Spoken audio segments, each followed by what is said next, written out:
Hari Buku Sedunia itu pada awalnya adalah inisiatif dari para penjual buku di salah satu wilayah Catalonia di Spanyol ya.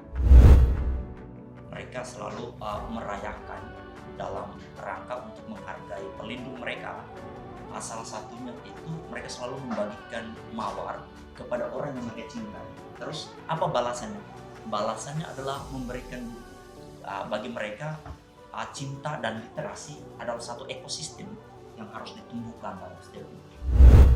Literasi, pengetahuan umum yang dimiliki dari kita membaca ini pasti akan memancarkan sebuah cinta, di mana apa yang dia baca akan dia lakukan untuk diri sendiri maupun untuk orang lain. Bank Indonesia NTT dalam mendukung literasi, memang kita juga mempunyai perpustakaan BINTT, di mana perpustakaan BNTT ini sangat bermanfaat bagi internal maupun untuk masyarakat umum.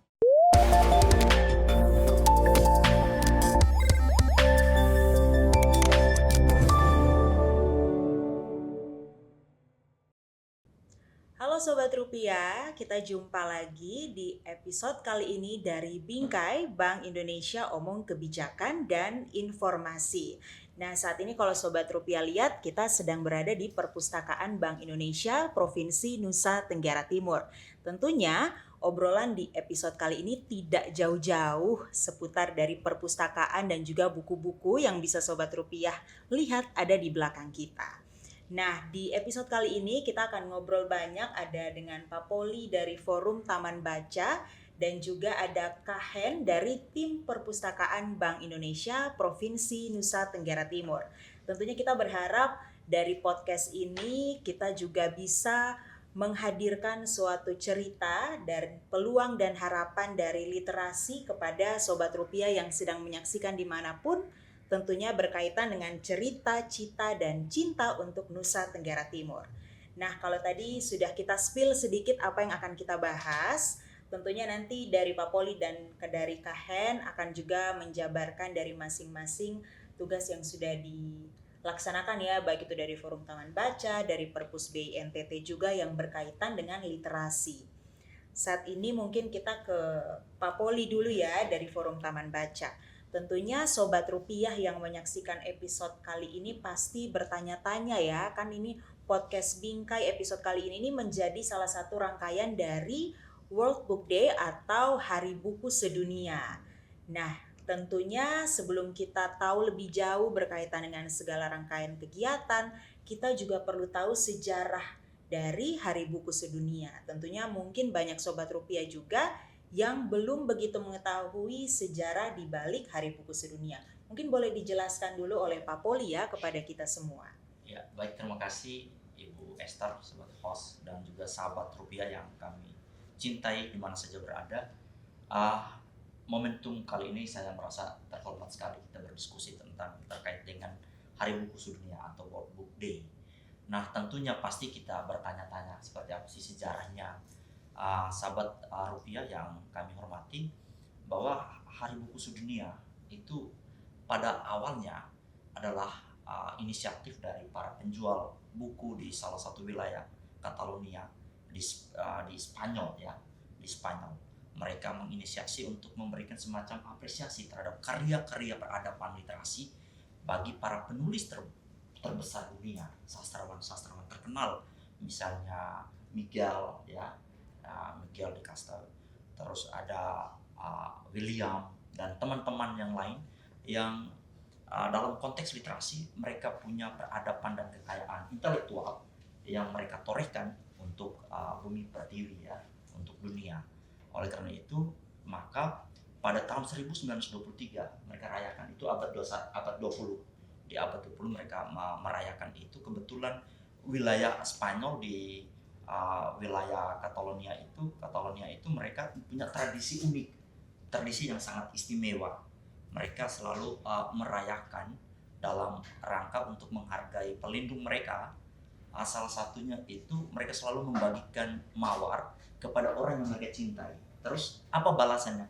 Balasannya adalah memberikan buku. Bagi mereka cinta dan literasi adalah satu ekosistem yang harus ditumbuhkan dalam setiap individu. Dan itu sangat unik sebuah tradisi yang bagi saya perlu kita pelajari dan perlu kita gali lebih jauh, sejauh mana sih sejarah itu. Nah, selanjutnya pada tahun 1995 UNESCO ya, organisasi PBB ya, organisasi PBB di bidang pendidikan dan kebudayaan, mereka menetapkan tanggal 23 April sebagai Hari Buku Sedunia. Itu bukan sekadar tanggalnya, tetapi melihat dari sejarahnya tadi bahwa para sastrawan dunia mereka punya keunikan tanggal lahir dan wafat mereka itu bersamaan. Ya, ada beberapa tokoh tadi yang saya sebutkan, William, ya, terus teman-temannya yang lain itu tanggal 23 April mereka wafat. Dan disitulah UNESCO menetapkan itu sebagai tanggal di mana lahirnya Hari Buku Sedunia. Iya, sehingga UNESCO menetapkan dengan berbagai pertimbangan, tadi ada kesamaan tanggal lahir dan tahun ya, 23 April dan tahun 1616. Ada beberapa tokoh penulis besar dunia yang tadi saya sebutkan tadi itu Miguel de Cervantes, terus William, terus Inca, itu ada kesamaan dan ada beberapa yang tanggal dan tahunnya berdekatan. Inilah pertimbangan sehingga di 23 April itu ditetapkan sebagai Hari Buku Sedunia dan copyright book, hak cipta. Ya. Ya, hak cipta. Dan bagi saya ini merupakan momentum sejarah yang harus kita pelajari, kita ketahui menjadi kekuatan peradaban literasi sampai zaman kini. Saya kira itu. Terus yang berikut ada beberapa tujuan mengapa Hari Buku Sedunia itu dirayakan. Yang pertama, untuk mengembangkan rasa cinta literasi global. Jadi menumbuhkan semangat kecintaan literasi global. Jadi budaya membaca dunia yang harus terus ditumbuhkan dan digelorahkan melalui perayaan Hari Buku Sedunia. Yang kedua, tujuan daripada Hari Buku Sedunia yang dirayakan oleh seluruh dunia itu dalam rangka untuk mengembangkan budaya-budaya literasi, sharing kebudayaan, terus menghargai hak cipta dan kekayaan intelektual. Jadi para penulis punya karya-karya intelektual itu harus dihargai dan diapresiasi. Terus yang ketiga, mengurangi keterbatasan akses informasi dengan hari besar atau kita merayakan Hari Buku Sedunia itu punya tujuan agar akses sumber-sumber belajar, akses sumber-sumber informasi dibuka secara luas kepada seluruh dunia. Nah, bukan saja di luar negeri tapi juga kita di Indonesia dan NTT. Nah, inilah momentum-momentum sejarah sebagai sejarah peradaban yang kita sebagai generasi muda harus kita ketahui dan kita pelajari sebagai energi positif bagi kita dengan tema kita yang luar biasa, cerita, cinta, cita dan cinta. Artinya buku tidak sekedar kata, dia adalah cerita, dia adalah cerita pengetahuan, dia adalah inspirasi pengetahuan, dia adalah sumber kehidupan yang kita sebut dengan ilmu pengetahuan. Buku tidak sekedar sebagai simbol intelektual, tetapi dia menginspirasi. Maka di situ membangun konsep inspirasi, maksud dan tujuan. Setiap generasi muda harus punya visi, harus punya misi, harus punya tujuan yang bisa menginspirasi dirinya. Apa tujuan dia hidup? Dari buku itu mengisahkan ya, menceritakan soal itu. Terus yang kedua, cita.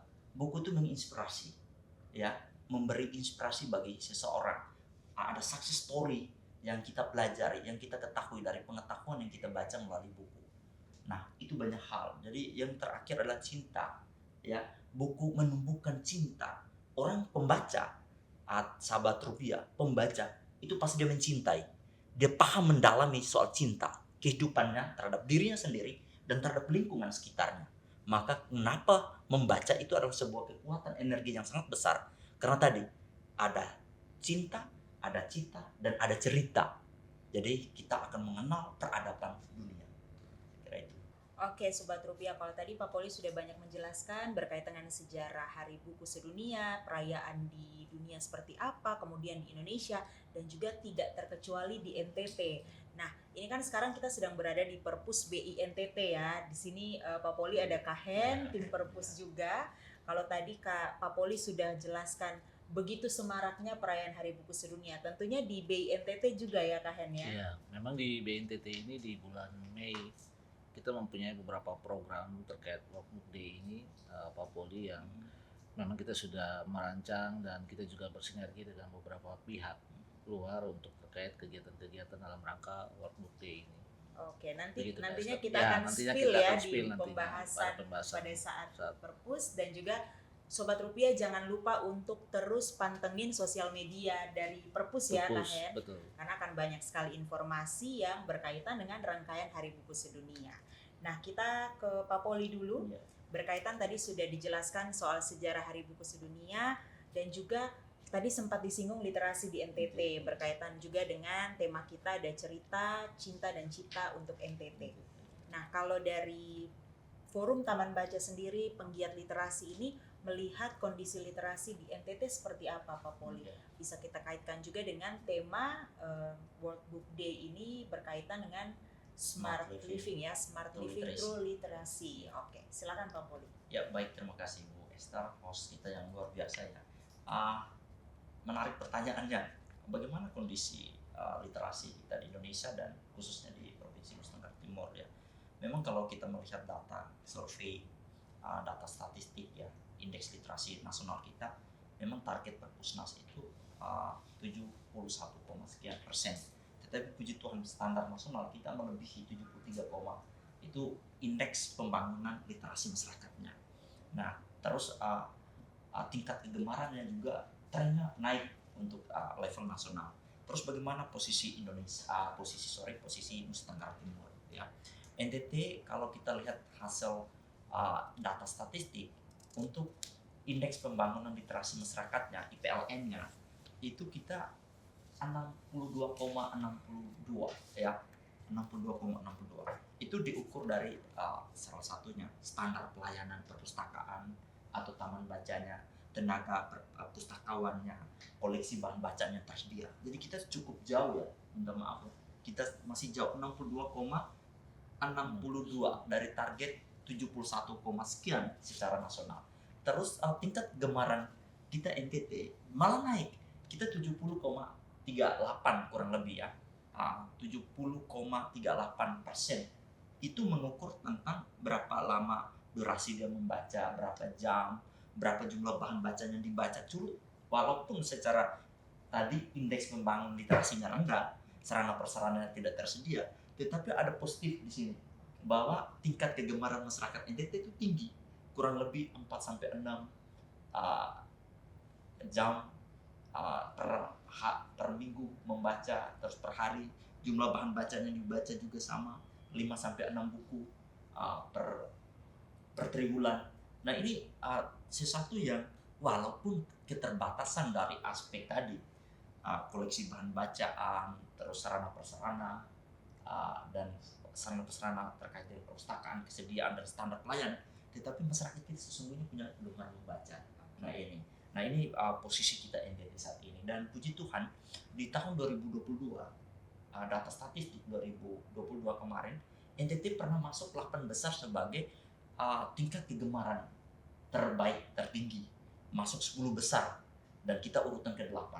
Ya, sekarang kita posisi 70, sekian, tren naik, tapi kalau dihitung urutannya kita tidak masuk 10 besar. Nah, ini bagi saya perlu menjadi gerakan bersama literasi, karena literasi itu gerakan bersama, butuh semua stakeholder baik pemerintah maupun swasta, NGO, LSM, dan juga lembaga-lembaga seperti Bank Indonesia yang terus menggaungkan literasi ya. Sejak saya jadi ketua forum TBM 5 tahun yang lalu sampai detik ini, dari BI itu, perpustakaan BI itu luar biasa, sehingga saat ini BI kalau tidak salah akreditasi A ya.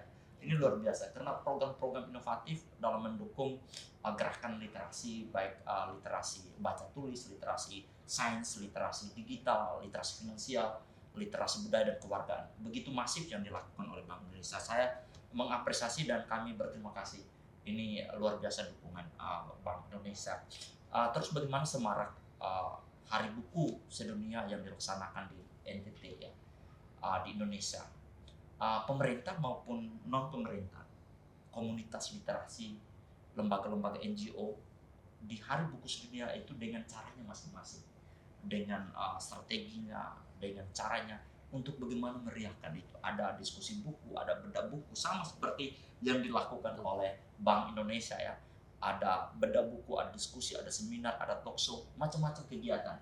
Kebetulan di NTT punya kurang lebih 1.800 taman baca dan komunitas literasi, dan juga beberapa perpustakaan desa atau kelurahan, berbagai segmen, berbagai konten yang dilakukan oleh teman-teman para pegiat. Belum lagi pemerintah, dinas teknis, dinas perpustakaan, dinas pendidikan, dan juga lembaga-lembaga NGO lainnya. Dan itu bagi saya sangat baik untuk positif, sehingga penumbuhan budaya literasi, khususnya baca tulis, budaya literasi kita itu terus melekat di jiwa.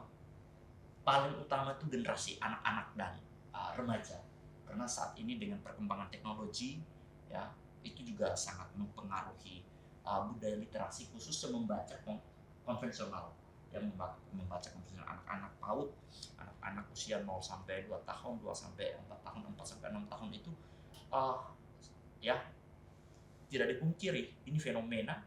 Dengan perkembangan teknologi, banyak anak-anak kita itu mengalihkan waktu mereka lebih kepada gadget, bermain. Dan itu berbahaya secara mental. Mereka tuh belum siap secara mental.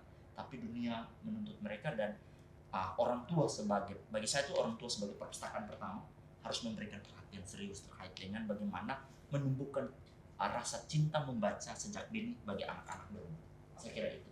Kalau dikaitkan dengan tema besar kita ini, ada smart living through literasi sendiri, itu kalau dikaitkan dengan yang ada di NTT, kemudian juga mungkin cerita-cerita atau budaya di NTT sendiri pun, itu bisa tidak sih, maksudnya kita melihat ke belakang, oh ternyata kebiasaan-kebiasaan atau cerita-cerita dari setiap daerah yang ada di NTT ini sebenarnya sudah mengajarkan kepada kita smart living through literasi yang mungkin sekarang kita kenal dengan istilah seperti itu. Iya, menarik ya, smart living through literasi, kaitkan dengan originalitas, lokalitas kebudayaan kita. NTT itu punya kekayaan kebudayaan yang sekarang sudah diwariskan sejak dulu oleh nenek moyang kita, yang sangat smart living sampai saat ini. Yaitu apa? Budaya seni tari, budaya tenun ikat, ya, makanan khas yang merupakan keunikan dan lokalitas yang menjadi apa ya, bagi saya itu kita bangga gitu. Kita bangga dengan semua yang sudah diwariskan oleh leluhur kita. Tenun ikat saja kita lihat sekarang, itu generasi kita berharap generasi kita itu mencintai dunia lokalitas. Kita boleh belajar ke Amerika, berpikir global, tapi tindakan kita harus berbasis kearifan lokal. Nah itu base-nya, dasar daripada literasi. Sehingga apa, karakter anak-anak NTT, makanya hasil survei ketika asesmen ya tentang karakteristik anak NTT pasti positif ternaik, karena kebudayaan kita itu sangat melekat dengan budaya-budaya lokal yang sudah diwariskan oleh leluhur kita. Salah satu dari makanan lokal, tarian, baik seni maupun seni tari, berbagai kekayaan budaya yang bagi saya itu sangat relevansi dengan smart living to literacy. Ya, saya kira itu. Oke, tadi Sobat Rupiah banyak sekali penjelasan yang sudah disampaikan oleh Pak Poli ya, berkaitan juga dengan literasi yang ada di NTT seperti apa. Kalau tadi sudah disampaikan juga oleh Pak Poli kalau BINTT ini juga turut mendukung literasi yang ada di Nusa Tenggara Timur. Nah, ini salah satunya kita sedang berada di Perpus BINTT ya. Kita akan sedikit diberikan penjelasan nih, atau banyak juga penjelasan karena tentunya banyak Sobat Rupiah yang akan banyak mendapatkan informasi ya kalau misalnya mau berkunjung ke Perpus BINTT, atau mungkin event-event apa saja yang sering diselenggarakan oleh Perpus. Tentunya Sobat Rupiah juga ingin tahu sehingga bisa turut berpartisipasi.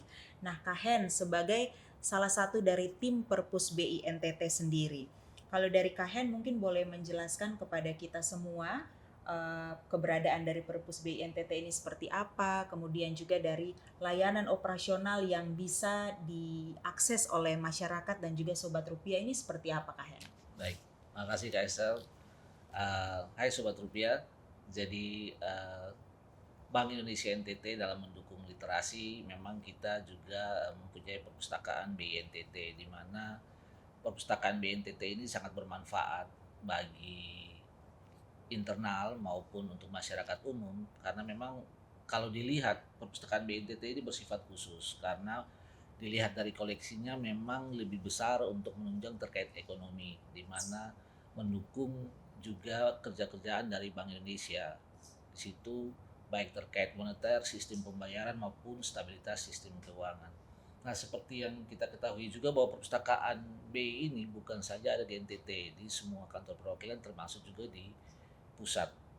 Di kantor pusat itu ada perpustakaan BI juga, dan di mana sebagaimana Sobat Rupiah tahu bahwa kami bersyukur ya bahwa perpustakaan BNTT ini kemarin sempat diakreditasi dan memperoleh akreditasi A dengan persyaratan-persyaratan yang sudah dilengkapi dan memenuhi syarat akreditasi A oleh Perpustakaan Nasional. Mungkin seperti itu Kak Esther. Terus terkait operasional BNTT ini dibuka juga untuk bukan internal saja tapi juga untuk masyarakat umum, di mana operasional ini kita sesuaikan dengan jam hari kerja masyarakat pada umumnya, yaitu setiap hari Senin sampai hari Jumat jam 8 pagi sampai dengan jam 6 sore. Selain itu, untuk terkait mendukung literasi, perpustakaan BNTT juga selalu melakukan sinergi dengan berbagai pihak. Salah satunya juga kita sudah melakukan beberapa kerjasama dengan pihak universitas dalam mendukung literasi ini. Kita juga sudah membuat beberapa BI Corner, di sekitar ada 16 BI Corner di beberapa perguruan tinggi maupun SMA dalam rangka mendukung universitas, dalam rangka mendukung literasi yang ya. kita lakukan. Betul.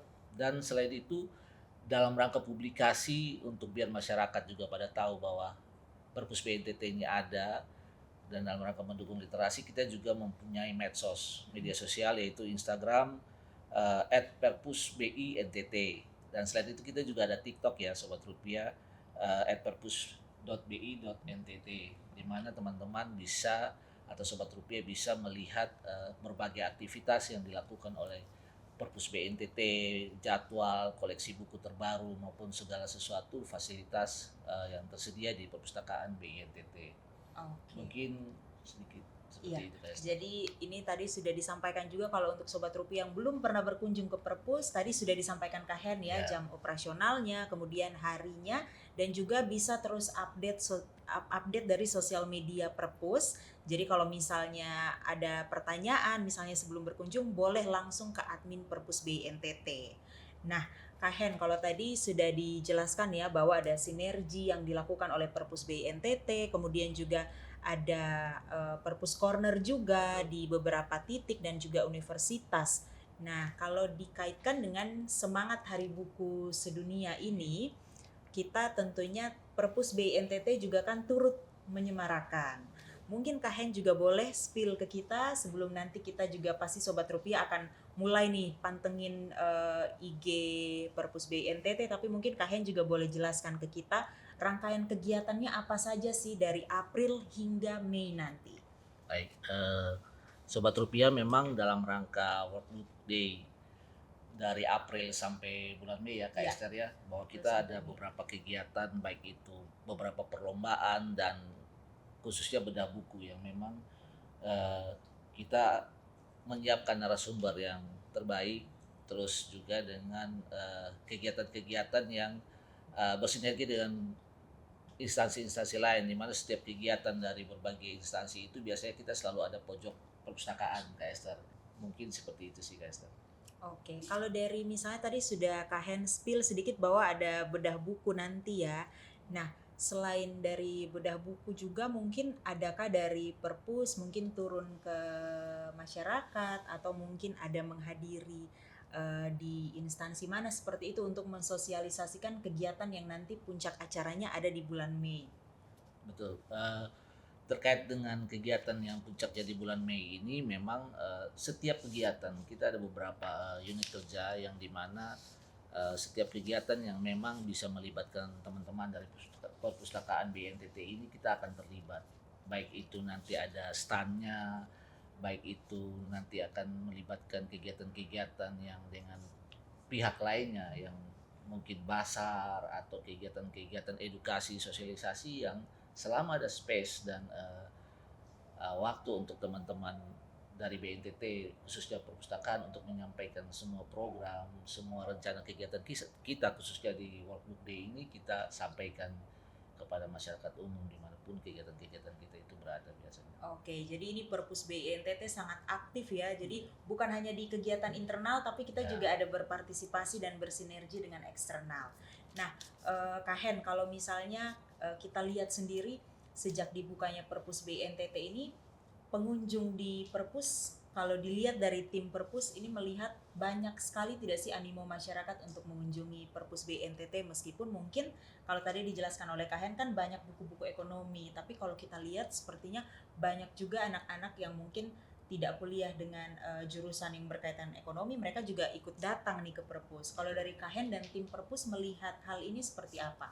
Iya, jadi memang dengan akreditasi A yang dimiliki oleh Perpus BNTT ini kan perpustakaan BNTT ini menciptakan suasana juga. Suasana perpustakaan ini sangat mendukung.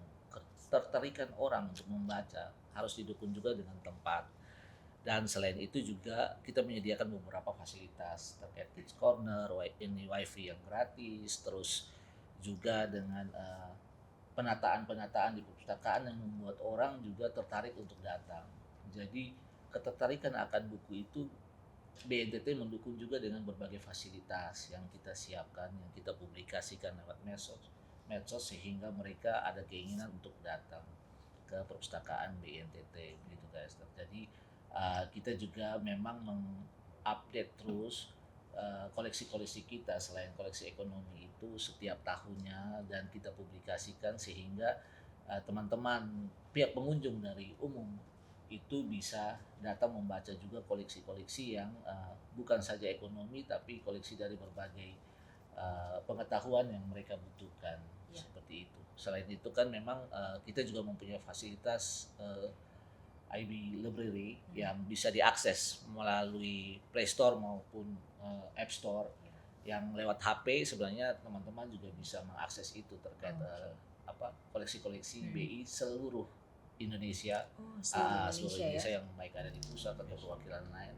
itu bisa diakses melalui aplikasi itu. Oh, luar biasa sekali ya. Jadi Perpus BINTT ini tidak hanya ketika Sobat Rupiah berkunjung, tapi Ya. kita juga ketika masuk melalui IB Library. Betul. Yang bisa diakses dari App Store dan juga Play Store ini kita bisa mengakses semua koleksi buku yang ada di Bank Indonesia, tidak hanya di NTT tapi di semua kantor perwakilan. Nah, ini memang sangat mendukung sekali ya minat baca dari anak-anak muda ya, apalagi dengan fasilitas yang diberikan dan juga kemudahan-kemudahan untuk meningkatkan literasi dari anak-anak muda. Nah, terima kasih Kak Hen tadi penjelasannya berkaitan dengan kehadiran Perpus BNTT, operasionalnya, dan juga kemudian menyemarakan rangkaian Hari Buku Sedunia. Nah, Pak Poli dan juga Kak Hen, ini tidak terasa kita sudah berada di akhir dari perbincangan podcast Bingkai episode kali ini. Nah, saya berikan kesempatan mungkin 1 menit ya untuk masing-masing dari Pak Poli dan juga dari Kak Hen. Mungkin ada pesan untuk anak-anak muda atau mungkin Sobat Rupiah di luar sana yang juga bisa turut mendukung kerja-kerja dari Forum Taman Baca, dari Perpus BNTT dan juga dari Perpustakaan Nasional untuk meningkatkan literasi di NTT. Dan tentunya juga untuk mendukung sesuai dengan tema kita ini ada cerita, cita, dan cinta untuk NTT. Mungkin silakan dari Pak Poli dulu. Ya, baik, terima kasih Bu Esther dan Sobat Rupiah yang sangat kami hormati. Literasi butuh aksi dan butuh gerakan bersama. Dalam rangka untuk meningkatkan indeks literasi di Provinsi Nusa Tenggara Timur, saya selaku Ketua Forum Taman Baca Masyarakat mengajak kita semua untuk menggerakkan gerakan literasi secara masif, baik di lingkungan keluarga, lingkungan sekolah, dan juga masyarakat. Hadir di tengah-tengah masyarakat Nusa Tenggara Timur ada komunitas literasi, ada perpustakaan, layanan perpustakaan, baik perpustakaan umum maupun perpustakaan khusus, juga ada taman bacaan masyarakat ya, di desa-desa, di kampung-kampung. Sahabat Rupiah semuanya, generasi muda NTT, investasi terbesar dalam hidup kita adalah ilmu pengetahuan. mari kita menginvestasikan diri kita dengan ilmu pengetahuan. Kita wujudkan NTT adalah provinsi literasi. Oke, terima kasih Pak Poli. Nah, untuk Kahen dari tim Perpus B NTT ada pesan dan juga semangat untuk anak-anak muda untuk meningkatkan literasi. Silakan. Baik, terima kasih Kak Esther. Sobat Rupiah, seperti yang disampaikan Esther terkait cerita cinta dan cita ya Kak Esther, Iya. ya, bahwa memang setiap orang yang berkunjung ke perpustakaan atau datang ke sini itu akan memiliki sebuah cerita, baik cerita mengenai perpustakaan BNTT, baik cerita mengenai apa yang dia baca, pengalaman dalam kehidupannya, itu pasti akan ada. Dan siapapun yang datang ke perpustakaan ini biasanya juga selalu mempunyai cita-cita. Apa yang dicari, tujuannya seperti apa, entah dari latar belakang mulai dari mahasiswa, anak sekolah maupun anak kecil pun semua orang mempunyai cita-cita dan cinta akan diri sendiri dan sesama. Literasi, pengetahuan umum yang dimiliki dari kita membaca ini pasti akan memancarkan sebuah cinta, di mana apa yang dia baca akan dia lakukan untuk diri sendiri maupun untuk orang lain. Itulah yang bisa dikatakan cinta untuk diri sendiri maupun sesama. Saya dari Bank Indonesia terkhusus perpustakaan BNTT mungkin mengajak semua kalangan, baik itu dari pelajar, mahasiswa, anak-anak maupun masyarakat umum. Perpustakaan BNTT terbuka untuk semua dalam mencari informasi, dalam mewujudkan segala sesuatu melalui informasi yang terdapat di perpustakaan BNTT. Jadi kita akan juga terus mendukung Kak Esther, Pak Poli dan Sobat Rupiah semua bentuk literasi dengan segala yang sudah kita jelaskan, baik itu BI Corner, perpustakaan, kegiatan-kegiatan edukasi yang dilakukan oleh perpustakaan BNTT. BI sangat konsen dan akan selalu mendukung literasi khususnya di Nusa Tenggara Timur ini. Gitu, Oke, baik, terima kasih Pak Poli dan juga Kahen untuk sharing yang sangat bermanfaat ini dari seluruh rangkaian World Book Day bulan April hingga bulan Mei. Ini Perpus B NTT juga dari kerja-kerja yang dulu tetap konsisten ya untuk menggelorakan semangat membaca dan juga meningkatkan literasi di Provinsi Nusa Tenggara Timur. Kami berharap bahwa episode Bingkai kali ini bisa terus menumbuhkan rasa cinta, cita dan juga harapan-harapan dari seluruh Sobat Rupiah untuk terus meningkatkan literasi yang nantinya akan turut berkontribusi juga untuk Provinsi Nusa Tenggara Timur. Sobat Rupiah, jangan lupa saksikan juga episode Bingkai kali ke depan. Sampai jumpa.